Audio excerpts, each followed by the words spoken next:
Sir నమస్కారం sir. నమస్తే అండి. సార్ పాస్టర్ ప్రవీణ్ మృతికి సంబంధించి ఒక పక్క ఇన్వెస్టిగేషన్ జరుగుతుంది. అయితే మరో పక్క చాలామంది ఇది హత్య అంటూ ఖాయంగా పోస్టులు పెట్టడం చూస్తున్నాం. అయితే ఆ పోస్టులు పెడుతున్న వారిపైన ఇప్పుడు పోలీసులు చర్యలు తీసుకుంటున్నారు. అంటే ఇది ఆరోపణలాగా కాదు, ఇది హత్య అని వాళ్ళే నిర్ధారించే విధంగా ఈ పోస్టులు పెడుతున్నారు.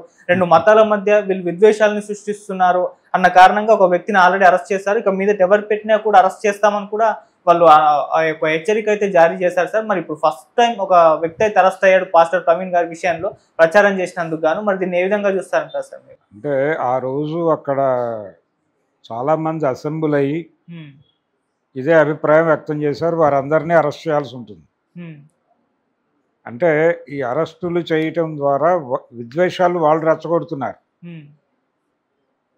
ఒక మరణం జరిగింది. ఒక మతానికి సంబంధించినటువంటి ఒక బోధకుడు చనిపోయాడు.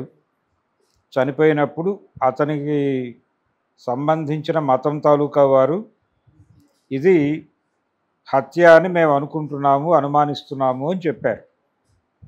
చెప్పినప్పుడు ఇది హత్య కాదు, ఇది యాక్సిడెంటు, ప్రమాదవశాత్తు సంభవించిన మరణము, ఇదిగో మా దగ్గర ఉన్న వివరాలు ఇవి, ఈ కేసు ఇంతటితో ముగిస్తున్నాము, దీని మీద ఇంకెవరూ మాట్లాడద్దు అని చెప్పేసి ఉంటే ఓకే. కానీ ఈ రోజుకి అది జరగలేదు. ఈ లోపు రకరకాల వీడియోలు బయటకు తీసుకొస్తున్నారు. ఆయన మద్యం తాగుతాడని, మద్యం తాగుతూ డ్రైవ్ చేయటం వల్లనే ఈ ప్రమాదం సంభవించింది అని కూడా నిర్ధారిస్తూ ఆయన ఫోన్పే చేశాడని ఆ రసీదులు అవన్నీ కూడా చూపిస్తున్నారు. వైన్ షాపుల్లో ఆయన ఫోన్పే చేయటం ఇవన్నీ బాగానే ఉంది. ఆయన తాగటం పట్ల వ్యతిరేకత ఉండాల్సిన అవసరం ఏం లేదు. సమాజంలో ఎవరైనా తాగుతారు. ఎందుకంటే మద్యం అందుబాటులో ఉంది కాబట్టి వీరు తాగుతారు, వారు తాగరు అనేది ఏం లేదు. ఎవరైనా తాగొచ్చు, తప్పేం లేదు దానిలో. కానీ ఇక్కడ గొడవ ఏంటంటే ఆయన్ని తాగుబోతుగా చూపించడానికి ఎక్కువ ఉత్సాహం ఎందుకు చూపిస్తున్నారు మీడియా అనేది ఒకటి. ఒకవేళ ఆయన కన్జ్యూమ్ చేసుంటే ఇప్పుడు ఎందుకు డిలే అవుతోంది పోస్ట్ మార్టం రిపోర్టు అంటే ఆయనకి ఏదో కాలిన గాయం ఉంది, దానికి సంబంధించి ఎవరినో నివేదిక అడిగాం, ఇంకేదో గాయం ఉంది, దానికి సంబంధించి ఇంకో డిపార్ట్మెంట్ నుంచి నివేదిక రావాలి, ఇవన్నీ వచ్చాక చెప్తామంటున్నారు. అసలు వీటన్నిటికంటే ముందు ప్రాథమికంగా బాడీ ఓపెన్ చేయగానే మీకు తెలిసేది వారు త్రాగారా లేదా అనేది. ప్రాథమికంగానే తెలిసిపోతుంది మీకు తాగాడా లేదా అనేది. అది తెలిసిపోతే అది చెప్పేయండి. అదే కదా ప్రధాన గొడవ. ఇప్పుడు ఆయన తాగేసి డ్రైవ్ చేస్తున్నాడు అనేది మీరు నిర్ధారణ చేసేస్తే పోస్ట్ మార్టం రిపోర్ట్లో సగం గొడవ క్లారిటీ వచ్చేస్తుంది కదా. ఇంకందరూ నోరు మూసుకుంటారు కదా మాట్లాడకుండా. ఆ క్లారిఫికేషన్ ఎందుకు ఇవ్వట్లేదు? ఇవ్వకపోవడం వలన కదా ఇది రాజుతోంది.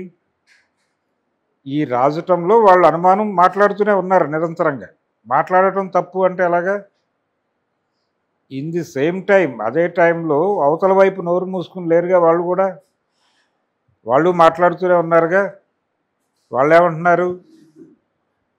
నిజాలు బయటకు వచ్చేదాకా ఎందుకు ఆగలేరు మీరు అంటున్నారు. ఏది కౌంటర్ పార్ట్? అవును. ఎవరి మీద అయితే వాళ్ళు అనుమానిస్తున్నారో వాళ్ళు ఎవరినైతే అనుమానిస్తున్నారో ఆ అనుమానిస్తున్న వాళ్ళు కూడా మాట్లాడుతున్నారు. హిందుత్వ శక్తుల మీద వారి అనుమానం ఉంది. హిందుత్వ వారు కూడా మాట్లాడుతున్నారు కదా. మాట్లాడుతూ అక్కడ నివేదికలు వచ్చే వరకు ఆగొచ్చు కదా, ఎందుకు మాట్లాడుతున్నారు మీరు, నోరు మూసుకోండి అని బెదిరిస్తున్నారు. ఈ బెదిరించడంతో పాటు ఇంకొక అడుగు ముందుకేసి కర్మ ఎవరిని వదిలిపెట్టదు అని చెప్పి వీళ్ళు ఎందుకు మీమ్స్ చేస్తున్నారు, ఎందుకు మాట్లాడుతున్నారు, నోటికి వచ్చినట్టల్లా మైకుల ముందుకు వచ్చి ఎందుకు మాట్లాడుతున్నారు వాళ్ళు? అది కూడా ఆగాలి కదా. అది ఆపి ముందు ఆ తర్వాత వీళ్ళ సమస్య ఏమిటో పరిష్కరించి తద్వారా ప్రభుత్వం చొరవ చూపి ఈ వివాదాన్ని పరిష్కరించాలి. అరెస్టులు చేస్తే మరింతగా విషయం ఫ్లేరప్ అవుతుంది. ఎందుకు దీన్ని జటిలం చేసుకోవటం? ఎవరిని అరెస్ట్ చేస్తారు వీళ్ళు ఇప్పుడు? అంటే మీడియా ఇచ్చిన నివేదికల ఆధారంగా అరెస్టులు జరుగుతాయి. ఇప్పుడు మీడియా వన్ సైడ్ తీసుకుని మాట్లాడుతున్న సందర్భమే చూస్తున్నాం మనం. ఒక స్టాండ్ తీసుకునే మీడియా మాట్లాడుతోంది, న్యూట్రల్గా లేదు. న్యూట్రల్గా ఉన్నాము అనే పేరుతో ఒక మతానికి కొమ్ము కాస్తోంది మీడియా చాలా స్పష్టంగా. క్రైస్తవ సమాజం మీద ఈ హత్య నేపథ్యంలో మీడియా చేస్తున్న దాడి తక్కువ దాడేం కాదు. ఓకే. ఈ దాడిని కంట్రోల్ చేయాల్సిన అవసరం ప్రభుత్వాలకు ఉందిగా. రాజ్యాంగం ప్రకారం ఇది హిందుత్వ రాజ్యాంగం కాదు కదా, కానీ హిందుత్వ రాజ్యాంగమే అమలు జరుగుతోందేమో అని అనుమానం వచ్చే పరిస్థితులు అయితే ఉన్నాయి. మనం ఇందాకే ఎంపురాన్ గురించి మాట్లాడుకున్నాం. ఎంపురాన్ అంటే ముస్లిం సమాజాన్ని ఇష్టం వచ్చినట్టు మాట్లాడిన సినిమాలేమో మనం చూసాం. వాటిలో కట్స్ విధించమని ఎవరూ అడగలేదు, వారు విధించలేదు. ఎవరైనా ఈ సినిమాలు దుర్మార్గంగా ఉన్నాయంటే వాళ్ళ మీద పడి బుల్డోజ్ చేశారు. ఇప్పుడు అయ్యా మా మతం తాలూకా ఒక ఆయన చనిపోయాడు, అదే హత్య అని మాకు అనుమానంగా ఉంది, అవునో కాదో చెప్పండి మహాప్రభు అని అడిగితే చెప్పకుండా అసలు మీకు హత్య అని అనే హక్కు కూడా లేదని మాట్లాడితే ఎలాగా? ఇది ప్రమాదం కదా. ఆల్రెడీ అక్కడ క్రైస్తవంలో ఉన్నటువంటి కొంతమంది మేధావులు ఈ విషయంలో మాట్లాడకుండా ఉండటమే మంచిది అనే అభిప్రాయం వ్యక్తం చేస్తున్నారు. అక్కడ ఉన్నటువంటి కొంతమంది మేధావులు మాట్లాడుతున్నారు ఆల్రెడీ, వద్దు మనం ఈ విషయంలో చేయాల్సినంత చేసాం, ఇంకొద్దు, ఇక సైలెంట్ అయిపోదాం అని మాట్లాడుతున్నారు. ఆల్రెడీ మాట్లాడుతున్నారు. ఆ మేరకు కంట్రోల్ చేసే ప్రయత్నాలు కూడా జరుగుతున్నాయి. అక్కడ జరుగుతుండగా మీరు అరెస్టులు చేస్తే మళ్ళీ ఫ్లేరప్ అవుతుంది విషయం. అందుకని కొంత సంయమనం పాటించాలి ప్రభుత్వం కూడా. ఈ అరెస్టులు చేస్తే ఇది వన్ సైడ్ అవుతుంది. మీరు రెండో వైపు కూడా చేయండి. ఈ మీమ్స్ చేసిన వాళ్ళు, కత్తి మహేష్ ఫోటోని ఇతని ఫోటోని ఒక్క పక్కన పెట్టి పోస్టులు పెట్టిన వాళ్ళు, తగిన శాస్తి జరిగిందని మాట్లాడిన వాళ్ళు, వీళ్ళందరూ లిస్ట్ ఉంది. వాళ్ళని కూడా లోపలేసి ఆ తర్వాత వీళ్ళ జోలికి రండి. ముందు అది జరగాలి. అంటే అతని మరణం మీద నెగిటివ్గా మాట్లాడిన వాళ్ళందరినీ ఎవరి మీద అయితే వాళ్ళు అనుమానిస్తున్నారో అనుమానించినటువంటి సెక్షన్ తాలూకా వాళ్ళు అటాక్ చేస్తూ మాట్లాడారు. ముందు వాళ్ళని లోపలేయండి, లోపలేసి ఆ తర్వాత వీళ్ళని లోపలేయండి. అంతే తప్ప వీళ్ళని ముట్టుకోకుండా వాళ్ళని మాత్రమే అరెస్ట్ చేస్తే అది పద్ధతి కాదు. అది ప్రజాస్వామ్యం అనిపించుకోదు. హిందుత్వ రాజ్యాంగం అని అనుకోవాల్సి వస్తుంది. హిందుత్వ రాజ్యాంగం అనుకోవడానికి ఆల్రెడీ అనేక ఉదాహరణలు కనిపిస్తున్నాయి. ఇక్కడ రాజ్యాంగాన్ని వాళ్ళు ఇష్టం వచ్చినట్టు వాళ్ళే సవరణ చేసుకుని అమలు చేసుకుంటూ వెళ్ళిపోతున్నారు. అందులో భాగమే ఇది కూడా. ఇప్పుడు ఆంధ్రప్రదేశ్లో అధికారంలో ఉన్నది కూటమి ప్రభుత్వం, ఎన్డీఏ ప్రభుత్వం. కేంద్ర ప్రభుత్వం ఎలా వ్యవహరిస్తుందో ఎన్డీఏ ప్రభుత్వం కూడా అలాగే వ్యవహరిస్తుంది. అందులో భాగమే ఇదంతా. అందుకనే వాళ్ళు అనుమానిస్తున్నారు, అందుకనే వాళ్ళు భయపడుతున్నారు ఏం జరుగుతుందో అని, ఏ క్షణం ఏం జరుగుతుందో అని. చాలామందికి థ్రెట్ ఉందని కూడా మారుతున్నారు. ఈ పరిస్థితి ఎందుకు తీసుకురావాలి మీరు? ఈ అభద్రతా భావాన్ని, ఇది మాట్లాడొద్దు, మీరు నోరు తెరిస్తే రెండు మతాల మధ్య యుద్ధం జరిగిపోతుందని ఎందుకు బెదిరిస్తున్నారు? ఎందుకు యుద్ధం జరుగుతుంది? వాళ్ళు అడిగారు, మాకు అనుమానం ఉంది అన్నారు. ఆ అనుమానం తప్పని చెప్పండి. మీరు అనుమానం తప్పని సాక్ష్యాధారాలతో చెప్పండి. వాళ్ళ దగ్గర సాక్ష్యాలు లేవు, వాళ్ళ దగ్గర కూడా సాక్ష్యాలు లేవు, ఉన్నాయని చెప్తున్నారు అంతే. హర్షకుమార్ మాట్లాడినా ఇంకొకళ్ళు మాట్లాడినా అనుమానం ఉంది, అనుమానం ఉంది, ఒక ప్రొటెస్ట్ చేస్తే మంచిదని చేస్తున్నారు అంతవరకే. నిజానికి అదే పునాది.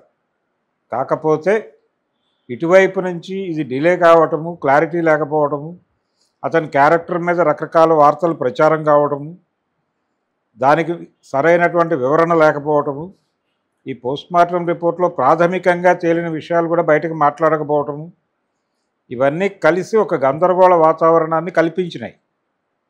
ఈ గందరగోళ వాతావరణం ఎప్పుడైతే కల్పించారో మాట్లాడేవాళ్ళు మాట్లాడతారు. ప్రొటెస్ట్ చేసే హక్కు ఉంది కదా అంటారు వాళ్ళు. ఈ ప్రొటెస్ట్ వలన ఇంకో మతం హర్ట్ అవుతుంది అని వీళ్ళు మాట్లాడుతున్నారు. మీడియా కూడా అదే మాట్లాడుతుంది.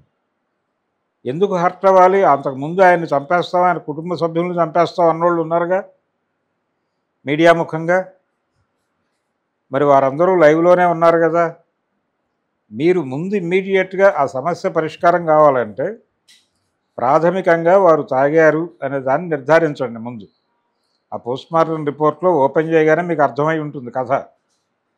అదే ప్రధానమైన గొడవ. చెప్పేయండి, ఆయన తాగేశాడు, దారుణంగా తాగున్నాడు, అందుకనే యాక్సిడెంట్ జరిగిందనేది ఒక ధృవీకరణ చేసేస్తే గొడవ ఆగిపోతుంది. ఇంకా ఎక్కడి నుంచో ఇంకేవో నివేదికలు రావాలో అవన్నీ పరిశీలించిన తర్వాత సమగ్రమైన నివేదిక. అంత సమగ్రత అక్కర్లేదు, మామూలు సమగ్రత చాలు, దానికి ప్రాథమిక సమాచారం చాలు. అది చెప్పేస్తే వీళ్ళు మాట్లాడకుండా కామ్ అవుతారు కొంత మేరకు. తర్వాత ఇటు నుంచి దాడి చేసిన వాళ్ళని కూడా అరెస్ట్ చేయాలి. ఏది హిందుత్వ నుంచి కర్మ ఎవరిని వదిలిపెట్టదు అన్న ప్రతి వాళ్ళని వదిలిపెట్టకుండా వాళ్ళ కర్మను కూడా వాళ్ళని వెంటాడుతుంది అనే విషయం వాళ్ళకి అర్థం చేయిస్తే అప్పుడు కొంత తగ్గుతుంది. అంతే తప్ప ఇక్కడ పరిస్థితి ఏంటంటే వీళ్ళు ఎవరిని విమర్శించినా తప్పు అనుకోవట్లేదు, వీళ్ళు ఎవరి మీద దాడి చేసినా తప్పు అనుకోవడం లేదు. అది సహజం అనుకుంటున్నారు, ఆర్గానిక్ అనుకుంటున్నారు. హిందుత్వ వైపు నుంచి ఎవరి మీదన్నా ఎవరైనా కామెంట్ చేస్తే అది ఆర్గానిక్గా జరిగిందనే అనుకుంటోంది సమాజం. విచిత్రంగా అలా మారిపోయింది ప్రపంచం. వీళ్ళే మార్చేశారు అలాగే. పోలీసులు కూడా అలాగే బిహేవ్ చేస్తున్నారు. ఇదో గొడవ. సరే, వీళ్ళు మాట్లాడితే పర్లేదు, వాళ్ళు మాట్లాడితేనేమో నిరసన అంటారు. వాళ్ళు మాట్లాడకూడదు. ఇలా బుల్డోజ్ చేసే రైట్ ఎవరు ఇచ్చారు? మీడియాలో డిస్కషన్స్ నిర్వహిస్తున్న వాళ్ళు కూడా సంయమనం పాటించకుండా హత్యని మీరు ఎలా అంటారండి అని చెప్పి మీద పడిపోతున్నారు వాళ్ళు వచ్చి. ఇలా అయితే కొంచెం ప్రజాస్వామికంగా వ్యవహరించండి. వాళ్ళు ఈ దేశ పౌరులే, ఈ దేశ పౌరులు, వాళ్ళ ఓట్లు కూడా మీకు పడుతున్నాయి. వాళ్ళ ఓట్లు కూడా కీలకమే, మైనారిటీ ఓట్లు ఇవన్నీ కీలకమే మీకు కూడా. కాబట్టి కొంచెం కన్సిడర్ చేయండి. వాళ్ళు అడుగుతోంది ఏంటి, మాకు వాళ్ళు ఒక అనుమానం వ్యక్తం చేశారు, ఆ అనుమానం నిజమా కాదా అని చెప్పే బాధ్యత మీదే. దానికోసం ఈ రోజుకో వీడియో ప్రదర్శనలు ఈ గోల ఎందుకు? ఈ గోల ఆపేసి, బాబు అతను తాగాడు, బండి నడిపాడు, చనిపోయాడు, ఇదిగో పోస్ట్మార్టం రిపోర్ట్లో ప్రాథమికంగా ఇది తెలిసింది అనేసి క్లోజ్ చేసే విషయాన్ని ఎందుకు సాగదీస్తున్నారు మీరు? 9 రోజులు 10 రోజులు అయింది. 10 రోజులు అయింది ఇది మొదలై. 10 రోజుల పాటు మీరు ఎటు తేల్చకపోతే మరి ప్రపంచం దాని ఇష్టం వచ్చినట్టు మాట్లాడుతుంది కదా. దాని తప్పంటే ఎలాగా? ఈ హత్య కాదు అని వాదిస్తున్నటువంటి టీవీ యాంకర్లు కూడా ప్రభుత్వాన్ని గద్దించరే? పోస్ట్మార్టం రిపోర్ట్ ఇవ్వండి బాబు అని అడగాలి కదా వీళ్ళు బాధ్యతగా. ఎందుకు అడగరు? అది పరిస్థితి. అందుకని ఇక్కడ అన్యాయం జరుగుతోంది అనేది వాస్తవమే. మైనారిటీలకి వ్యతిరేకమైనటువంటి అభిప్రాయాలు ప్రతి ఒక్క మెదడులోనూ నిక్షిప్తం అయిపోయినాయి, ఇంజెక్ట్ చేసేసారు, అయిపోయింది.